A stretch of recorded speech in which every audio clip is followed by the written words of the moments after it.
बस्ती हमसे रे, अरे काम हमसे रे, अपना दौड़ अपना बैलो अपना बैलो गाड़ी अपने रे,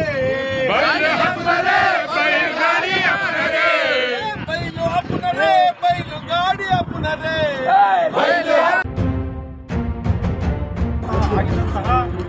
ಆರ್ ಕೃಷ್ಣನವರು ಕೊಲೆಯಾಗಿದೆ. ಕೊಲೆಯಾಗಿರ್ತಕ್ಕಂಥ ಘಟನೆಯನ್ನು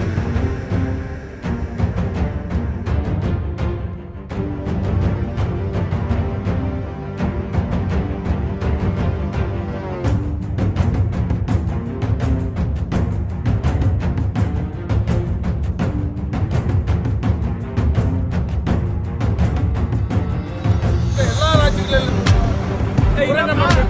ಹೇಳಿದ್ದಾರೆ. ಆ ಕಾರಣಕ್ಕೋಸ್ಕರವಾಗಿ ನಾವು ಭೀಮ ಸಂಘಟನೆಗಳ ಮಹಾ ಒಕ್ಕೂಟದಿಂದ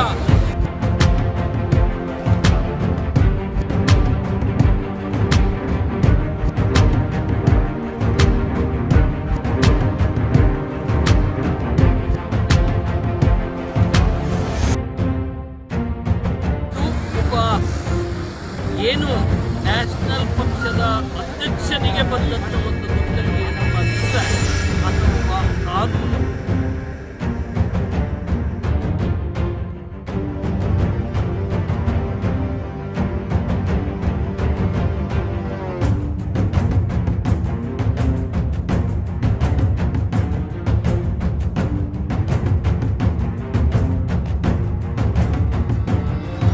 ಘಟಕದ ವತಿಯಿಂದ ಇವತ್ತು ತಮಿಳುನಾಡು ಬಹುಜನ ಸಮಾಜ ಪಾರ್ಟಿಯ ರಾಜ್ಯ ಅಧ್ಯಕ್ಷರಾಗಿರ್ತಕ್ಕಂಥ ಆರ್ ಅವರನ್ನು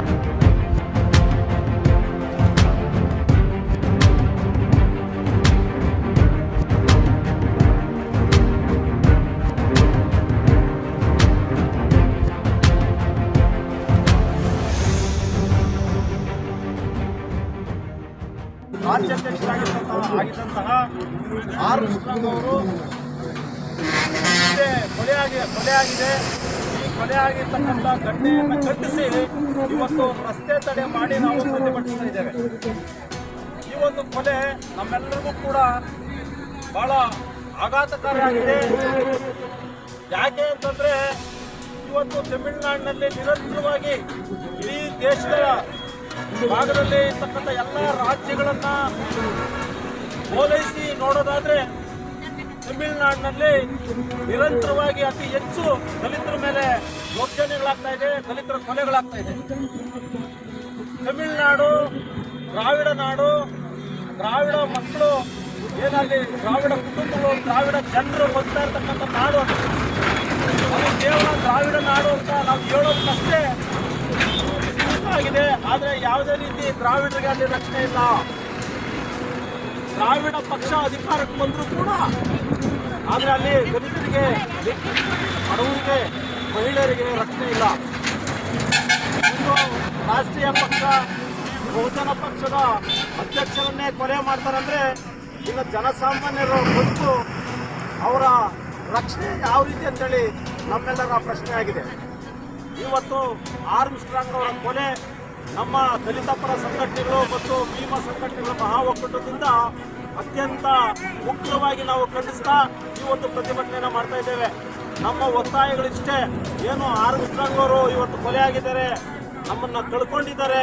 ಆದರೆ ಒಂದು ಆರ್ಮ್ಸ್ಟ್ರಾಂಗ್ ಇವತ್ತು ಸತ್ತಿದ್ರೆ ತಮಿಳುನಾಡು ಅಥವಾ ದೇಶಾದ್ಯಂತ ನೂರಾರು ಆರ್ಮ್ಸ್ಟ್ರಾಂಗ್ ಅವರ ಸಿದ್ಧಾಂತ, ಅವರ ಆಲೋಚನೆ, ಅವರ ಕನಸು ಯಾವತ್ತೂ ಸಾಯೋದಿಲ್ಲ.